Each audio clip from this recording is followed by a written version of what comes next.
This is who is like the leader of this deck. Boo, boo, boo, boo, boo, boo. Hey everybody, my name is Dom from UPLift Herbs. This is about the 4th time I have filmed this video, but now I have it. We have the structure, we're ready. So today's video is about divination with Guadalupe and what reading tarot is like, what her voice sounds like, what her energy feels like when you speak to her and when you consult her in readings. We're going to talk about the way I set up a reading altar. That way it's much easier to contact her and we reduce interference and grant protection and raise energy. And yeah, and then we're going to wrap all of this up with a reading from her. We'll see what she has to say for the day. So yeah, the first step, or the first place we should go, let's see.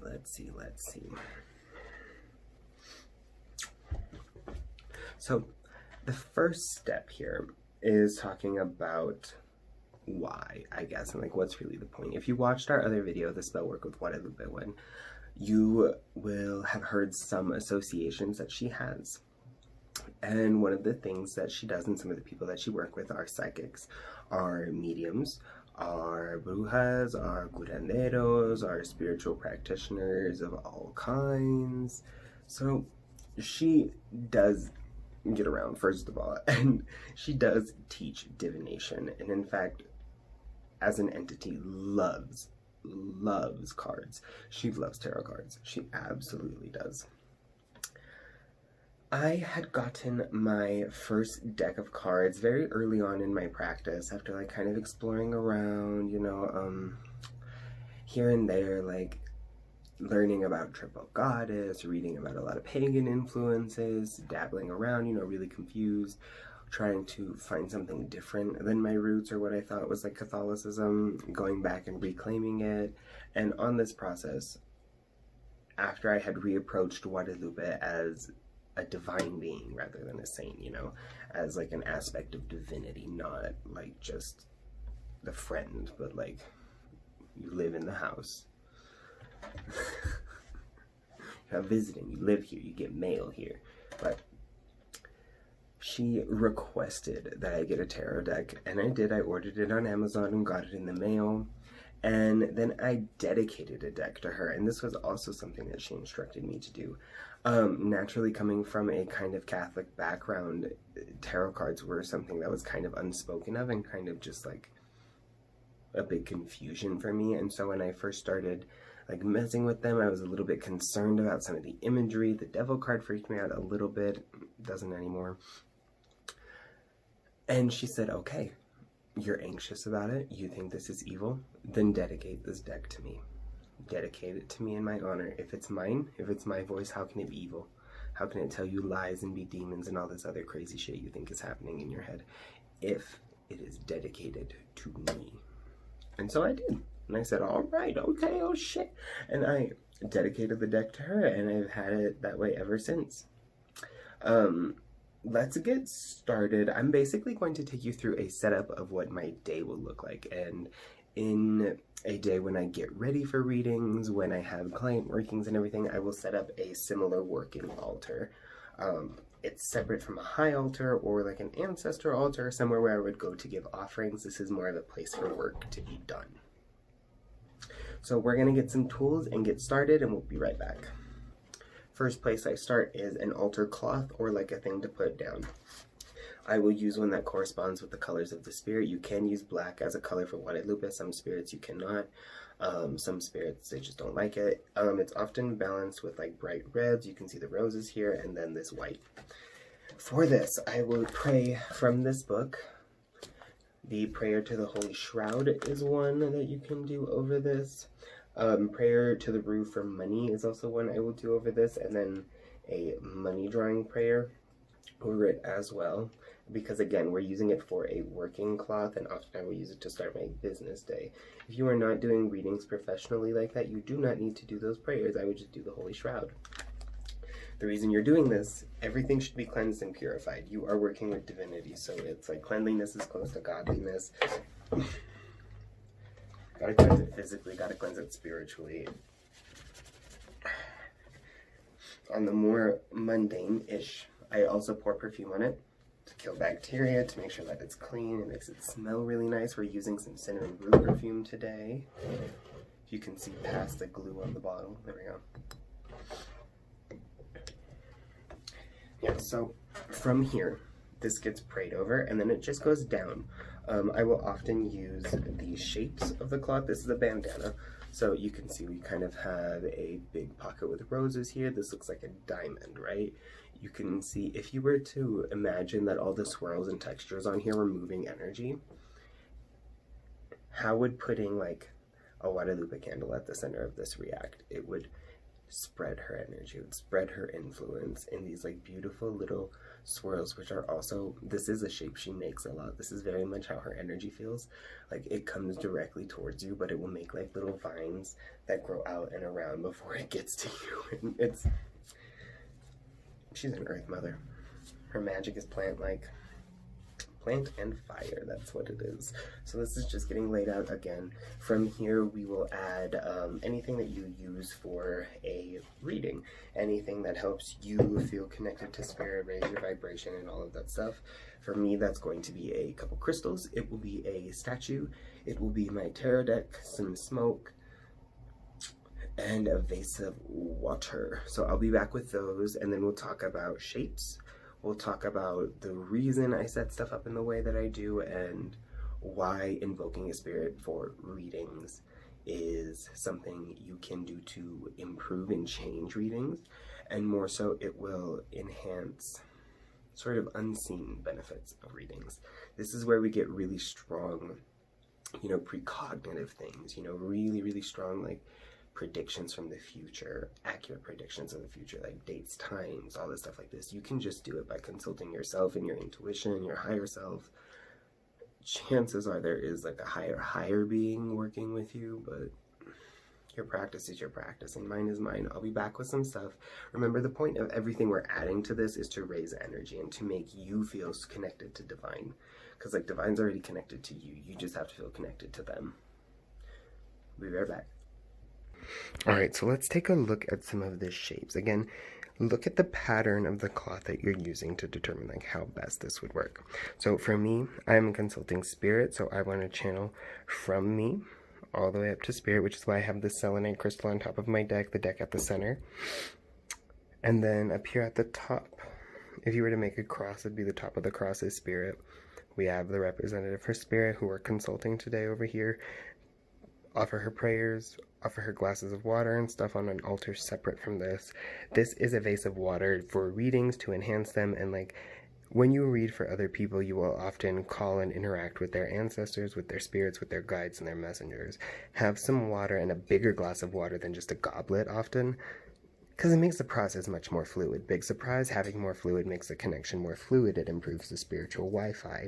I have some smoke over here. This is a bundle of yerba buena and peppermint and some borage. So I use this for readings because it gives a lot of clarity.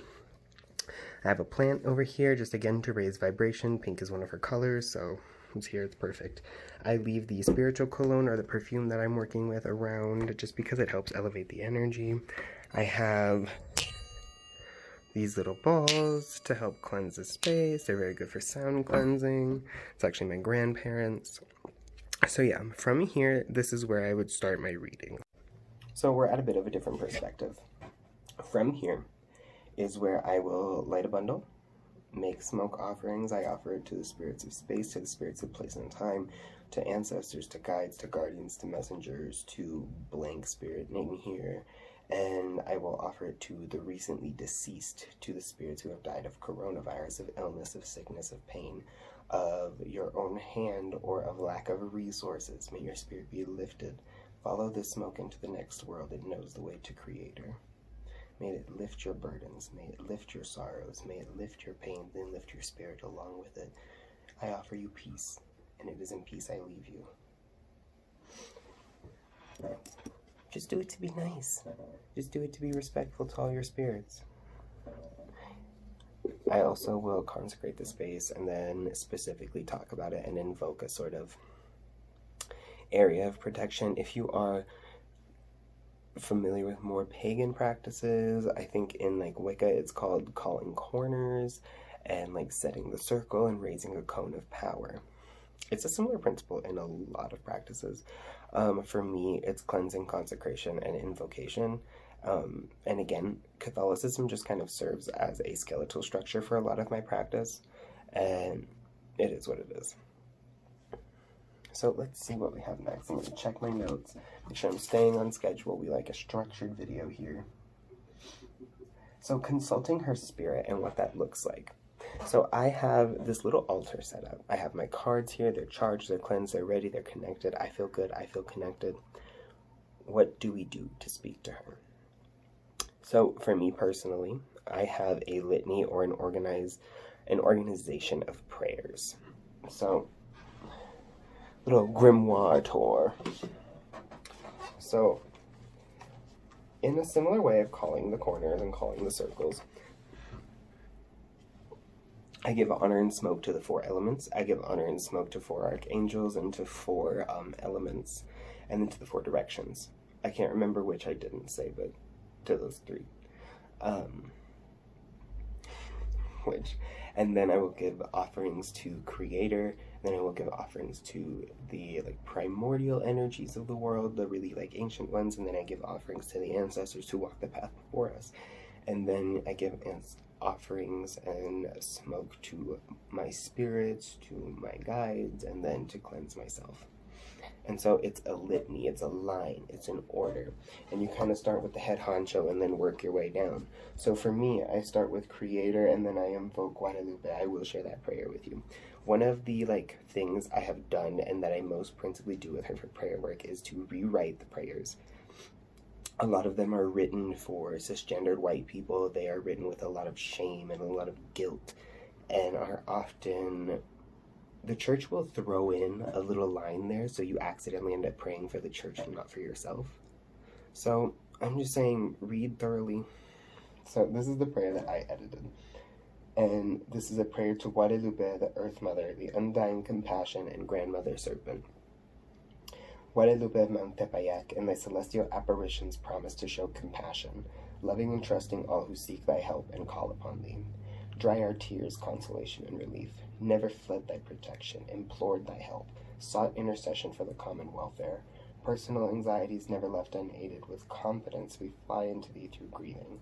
Fulfill thy merciful promises. We are full of hope that standing in thy protection nothing will trouble or afflict us, nor need we fear illness or misfortune or any other sorrow. Remain with us, admirable mage, thou who art our creator, our health, our life, and our death.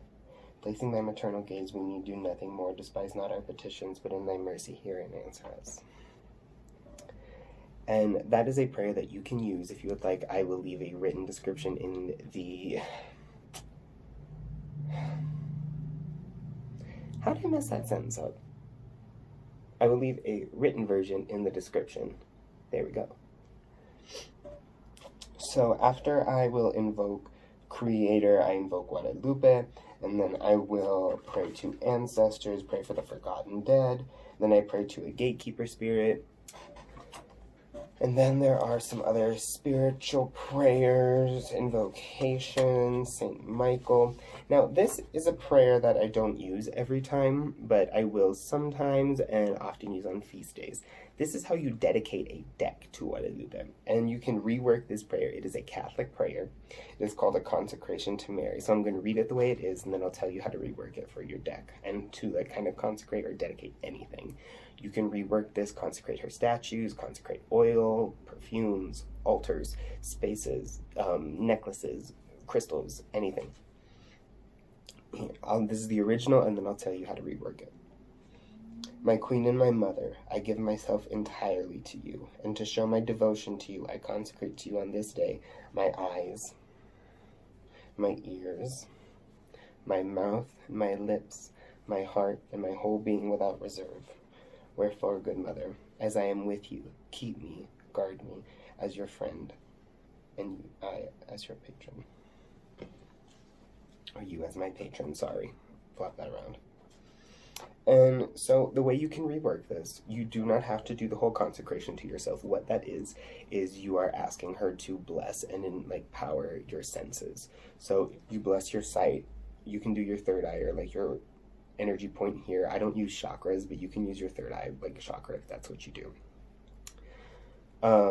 And then she talks about your mouth, your lips, your heart. You can do this and consecrate yourself going down through like thinking about chakra points in your body. You can consecrate just different energy points in your body. There are many systems to work with energies that aren't chakra, but I find that chakras are very easy to talk about because a lot of people have like a basic understanding of them.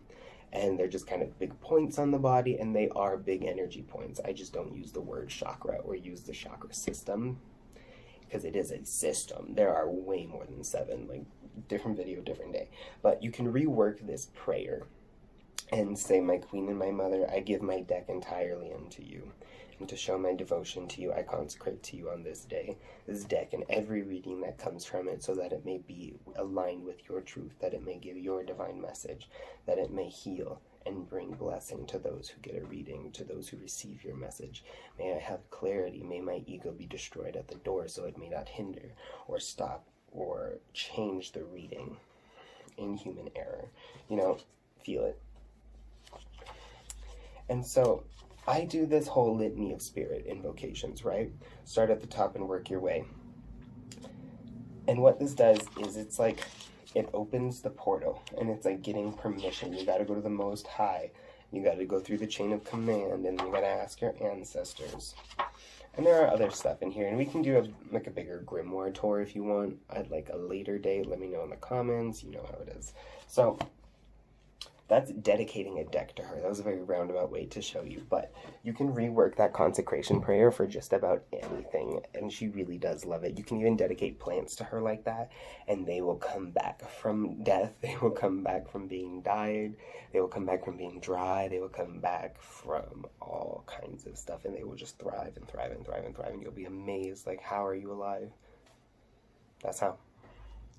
So, consulting her spirit. And this is one of the ways that we do it. The reason that I do this litany of invocations is to make sure that I am talking to spirit.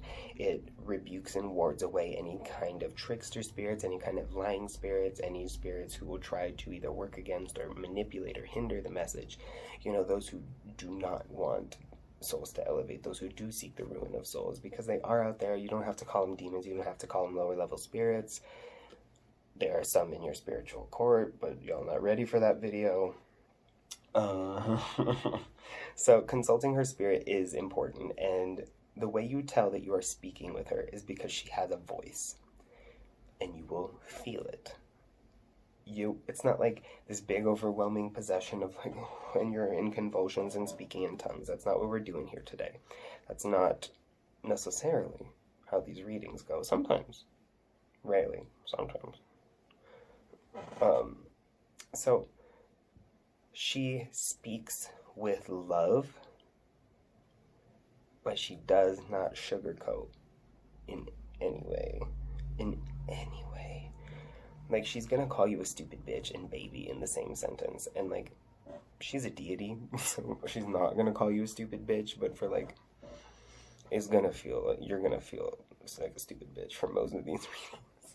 Her voice and, like, the way readings start out, I say she's kind of like preheating that oven, man. Like when I say that holy fire can burn or it can purify, what I mean to say is it will burn and it will purify, like both. And it just preheats like an oven. The reading always starts out kind of cold and it's like, I don't really know, see. And then slowly but surely, sometimes very quickly, depending on who's invoked, who the client is, but it warms up. And then it's like, okay, now it's like 500 degrees and everybody's getting burned. And I'm so sorry. I didn't mean to drop this kind of holy truth on you, but here we are. And so, you know it's her voice. Because as you are seeking, and if you find a hard time or if you feel stuck giving a reading and you say, I don't know what to say, she will tell you. She speaks in metaphor very often. She likes to speak in kind of poetry, and it'll often be like very intrusive thoughts. It's very, very silly. It's very funny. her physical energy, and when she physically manifests, you will smell roses. She literally walks on a bed of flowers. So another thing you can do is put dry flowers around her statue, put them at her feet. Especially if you're invoking her and are asking her to like physically manifest or to really come down and be present. Give her the rose petals around her feet. Give her a path to walk from flowers. Like, you can do a path coming off the altar with rose petals. Different video, different story, different day. So why does she do all of this? Like, why would a saint, why would Jesus's mom, why does like Our Lady of Guadalupe want people to use tarot cards? Why does she want people to find a way and a system? It's not even tarot cards. Find a system of divination that works to you. It's because she is so communicative, and she wants to speak with you, and she wants to give you guidance. And sometimes it's just easy to pull a card and say like, here's a physical thing, here you go. She wants to do this because she is one of many spirits, not all, but many, that are tasked with healing the earth and with healing humanity. And bigger picture, bigger video, she breaks pieces of her soul off, essentially, kind of like little fractals, and sends them down to the earth. And these become people. They join other parts and other souls to make them whole and make them complete. And these are devotees. These are people that work and carry her banner. And all of this is to work to heal both the earth and to heal humanity, because we're tied like that. And when one is healed, the other will be healed. Different video, different day. Don't want to get into it. So let's finish this off with a quick reading. I'm going to shuffle the cards, probably switch perspectives on you, and then we will talk. Okay? If you have any questions, I've thrown kind of a lot of information at you. Leave a comment down below, and I will respond to as many as possible. I love answering questions, so leave a comment. If you would like some more written information or just feel kind of confused by everything that's been thrown at you, we are updating the Patreon currently, and that has written text. Essentially all of the things that we covered here are written down and posted there. Some are PDFs. You can get bath recipes, you can get rituals. There is a whole and complete ritual setup for how to make and dedicate a blessing oil to Guadalupe and how to channel her spirit through this oil. There's a lot.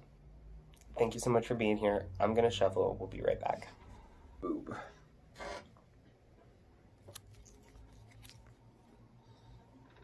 Alright, so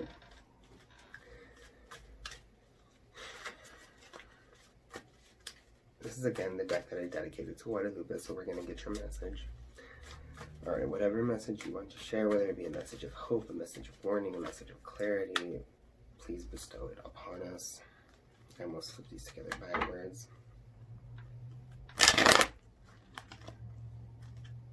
Hail Mary, full of grace, your spirit is blessed. Blessed art thou, blessed are the fruit of your many labors, and blessed is your most holy child, Yeshua.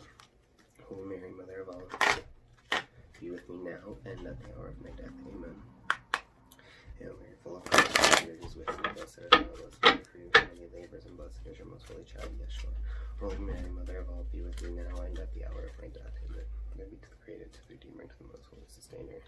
Mama, what is your message? Let's pull 3. Ace of Pentacles reversed, 5 of Swords straight up, and 8 of Swords straight up. Ooh, struggle, struggle, struggle, buzz.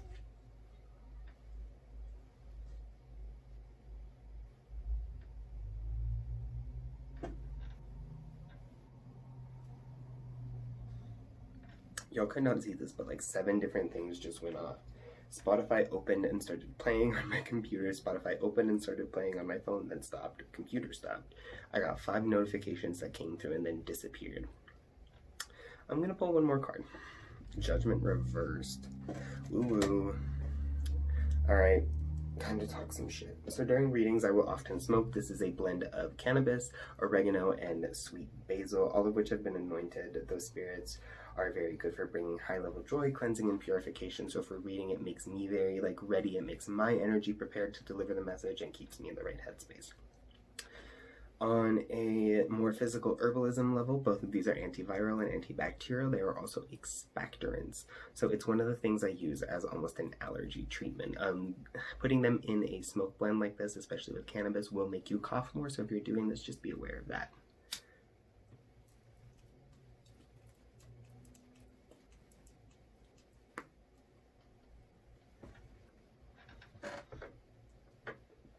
All right. Ooh, look at that smoke. Look at that smoke. Aesthetic. So, I have a cross here. I don't really do spreads or anything like that. She doesn't often request spreads. Let's turn her so she's facing the camera. Here, Mom, get your close up. Beautiful. She often reads for collective, so this is going to be a very general reading.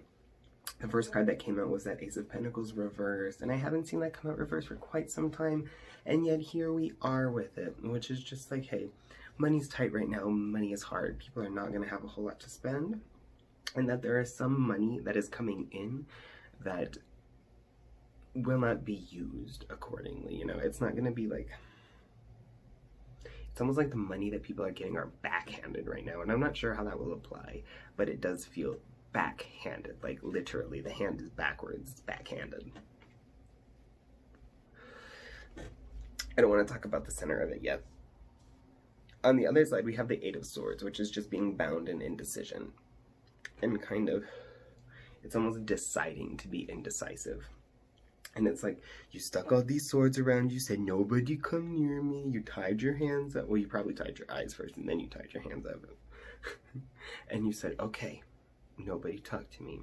And then you started screaming and freaking out, like, oh my God, what's happening to me? Someone tied me up and put all these swords around me. Like, yeah, you did. You bound yourself. And so it's almost like direct cause from one of the other. The card in the center is this Five of Swords, which is trickery. And so if we play with the imagery of the card a little bit, on the side with the person antagonizing, we have this indecision, which is a signifier that the two are related, and that the scene is playing out in here is motivated by this scene in this person's head, more or less. So if we're playing around with imagery of cards, we are being antagonistic and intentionally kind of hurting one another because of our own indecision and because of stagnation. It's kind of picking fights because you're bored. Stop picking fights because you're bored. Stop picking fights because you're bored. Stop it. At the base of the issue, the sort of footing for this, and like again, the core of the whole reading is like too much aggression. There's too much, and it's not even defensive. It's to where you're just like pouncing on people and attacking. Like, this is not Tiger King. You need to chill. At the top of it, we have this Judgment reverse card, which seems both like a warning and a like, just so you know. You see, and it's on a grand scale, we're seeing the fruits of our labors.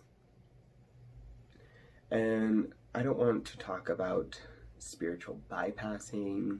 I don't want to spiritualize an illness that people are actually really dying from right now, so let's not.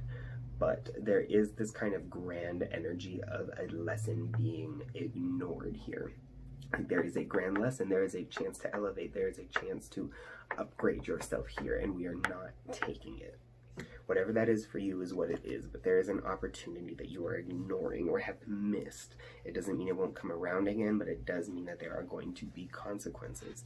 We have chose to sit in this place of kind of, I don't want to say violence, but that is the word that's coming to mind. We've chosen to sit here, and it's partially causing financial problems. It's fueled by indecision, and the base of it all is just kind of turning a blind eye and the desperate need for a new start, the desperate need to walk away from a bunch of bullshit. Put that together as you wish. You are allowed to connect the dots as you see fit. Mom, let's do 3 cards for final closing chords.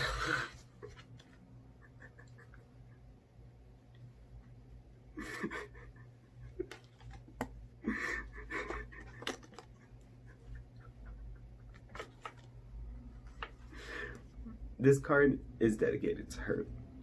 When I dedicate a deck, I'll often choose a single card as a representative or a head of the deck, as like, this is the face, this is who is like the leader of this deck.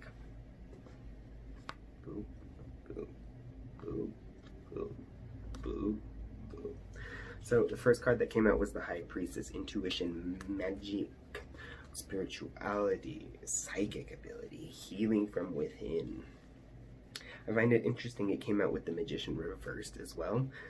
And the Page of Wands reversed came out with that. So it's like, you're going to try to do ideas and stuff, and that's not really going to work right now. The things that you are trying to manifest in the, like, some of y'all try to manifest by, like, hacking the system and, like, putting a bunch of shit in your life that's not supposed to be in your life. That's why you need a consultation before you do spell work and shit like that.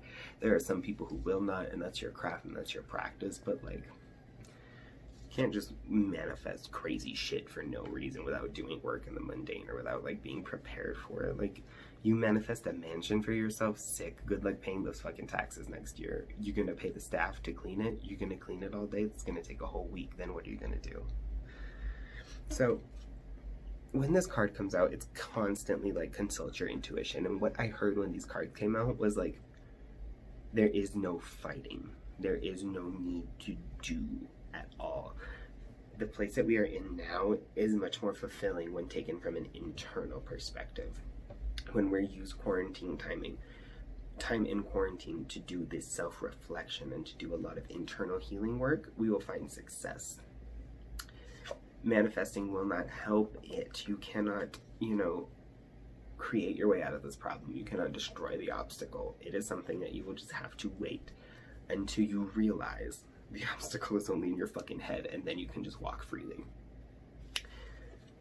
The benefit and the like spiritual silver lining of being in quarantine is that a lot of people are like into a forced hermit phase, which is beautiful, which means a lot of people are like kind of forced to do shadow work, and not in a like someone torturing them and doing it, but it's like you don't have anything else to do. Of course you're going to do shadow work. Of course you're going to self-reflect.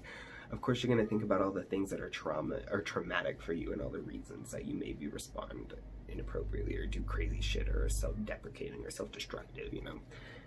And with this shadow work comes elevation. You learn to live with the darker aspects of yourself in balance, and that is where we find elevation. And so with this, a lot of people are having crazier dreams, precognitive dreams. You're going to get more psychic. People will get more psychic. Really, I think I always talk about spiritual gifts. This is the last thing I'm going to say, and then we're going to close this video. I always talk about spiritual gifts as a kind of goodie bag. And everybody's at the same party, but everybody does not have the same goodie bag. And should you choose to open your goodie bag and see what kind of stuff is in there and explore around, there's going to be some stuff you really like, some stuff that's okay, and some stuff that you kind of want to throw away. But you can't. It's your goodie bag. Sometimes another thing will appear. Other times you'll just like learn the name of something that's always in your bag. For me, that's how my gifts unlock, if you will. Not so much as like an opening door or a light turning on, but as a like, oh, that's the name of that? Huh. I've been doing that for you? Oh, okay. So that's really all I have for this video. If you have any questions, again, this is a long one. We are over 30 minutes. I'm sorry about that. But I hope you had a snack. I hope you feel good. So just to like recap very quickly, Guadalupe does teach and enhance divination. Should you dedicate a deck to her, it is a very good and constant way to stay in communication with divine. The spirit will help you and work you towards your best. She doesn't work for everybody. There are different apparitions, and they have different kind of nuances for their spirit. She is married, but she's not just Mary, if that makes sense. Dedicate the deck to her. Reading and like setting up a sacred space can make you feel more intentional and can make the connection a bit more fluid. Consulting her spirit and the way her voice sounds is always very compassionate, healing, elevating. You'll know it's her because she wants you to heal even if it's hard. And she just makes reading so fluid. If you ask her and to ask her to help you and say, I don't understand how to read it, please open my mind, please unlock my tuition, please show me the meaning of these cards, you know? Tell me how they work together. She might not come to you in dreams, she might not work that way. One of the ways she works is kind of just by like telling you in the moment, and you will just kind of have to do it, and then she'll take over and give you the information that you need. That's all I have today. Thank you so much for watching this video. It was a long one. I appreciate you for being here. I thank you for being here. It is peace I offer you, and it is in peace I leave you. Have a great day.